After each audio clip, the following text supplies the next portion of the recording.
Final Score Friday with Sports Director Lane Casadante and Sean Robertson. Sponsored by Oak Valley Custom Hardscapes, Blazer Heating, Air, and Plumbing, and Central Atlantic Toyota.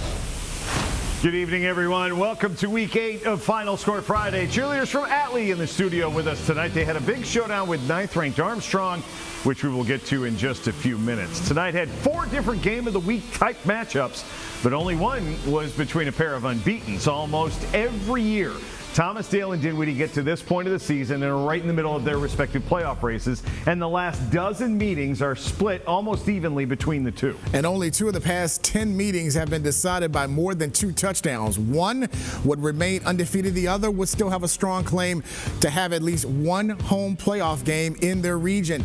Dinwiddie had won 3 of 4 in the series and had a 10-game regular season home winning streak on the line down at the pit. Second quarter, 3-0 Generals. Joshua Adams with the touchdown run. Dinwiddie led 10-0 at the break. Third quarter, here come the Knights. Jaden Height, he'll get to the corner after breaking a couple of tackles. He'll score from 13 yards. Knights down 10-6. Back comes Dinwiddie. Zion Boyso passes tipped and caught by Nyan Mason, who keeps his concentration for the touchdown. Is 17-6 Dinwiddie. Fourth quarter, Height with his second touchdown run. What? All of a sudden, he's right there. He scores from 18 yards out. They hit a 2-point conversion. They're within 3, 17-14. Later in the fourth, on third down, Boyso finds Zaylon Mason to keep the drive alive. That would lead to a Boyso 1-yard touchdown run. Dinwiddie stays unbeaten, 8-0 on the year with a 24-14 win. It broke down. He found a way to get a first down. All right, kept the clock moving. Took 2 minutes off the clock. All right, we didn't score on it, but that's big. You know, he never flinches. All right, he came over. He owns mistakes, and he makes adjustments, and he gets his teammates where it need to be. There ain't a better quarterback around. Stamp it. Not another one with that kind of record in the West End. Hermitage going right up Staples Mill to take on Glen. These two would meet in the 5C first round if the playoffs started tonight. Last 3 meetings between these two have been decided by a total of 11 points. First quarter, it's already 14-0 Panthers when Jakeem Dandridge, 72 yards right up the gut on the kickoff return. And just like that, Glen Allen has cut the lead in half to 14-7. On the ensuing kickoff, only time we ever use the word ensuing. Love it.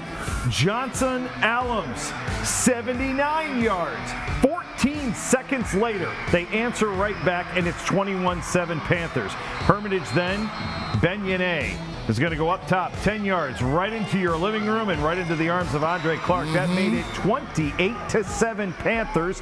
More bad news for Glen Allen as quarterback Ralph Puccinelli was knocked out of the game in the second quarter. Spent the rest of the game in the sideline with his arm in a swing. His backup, Luke Perini, 1-yard touchdown run, gets the Jaguars to within 28-20, but Yane would cap off the scoring with a 2-yard run. Panthers win a big showdown in the West End, 38-20 on the road over the Jaguars. Huge win for Hermitage. Another potential playoff matchup. Trinity on the road at St. Chris. These two would meet in the first round of the playoffs. Were they to begin tonight, Trinity would actually have the home game. They have won the last 3 in this series, but the last 2 by only 4 points each. Second quarter, Davion Fats Brown. He's going to go down the sideline. 80 yards on the touchdown run. Titans would take the lead 7-3 at the break. Third quarter, Chase Roberts looks into the end zone, goes for the fade, and is picked off by who? Davion Fats Brown. Great catch. But then on the ensuing possession, Deacon Scogan, he gets picked up by Elijah Brandon.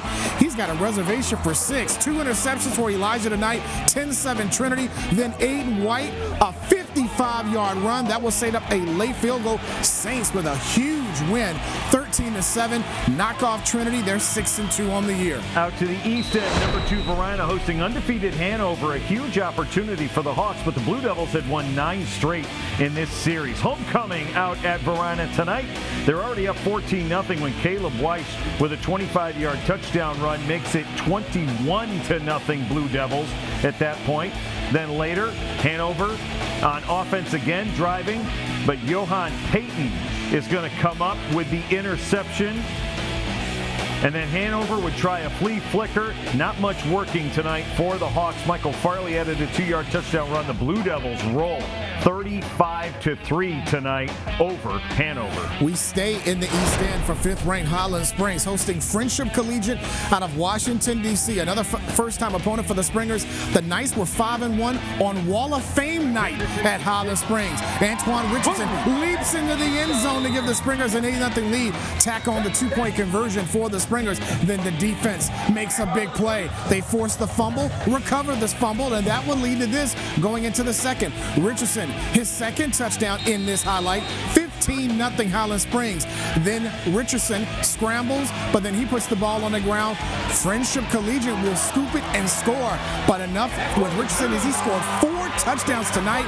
They would go on to win 29-16.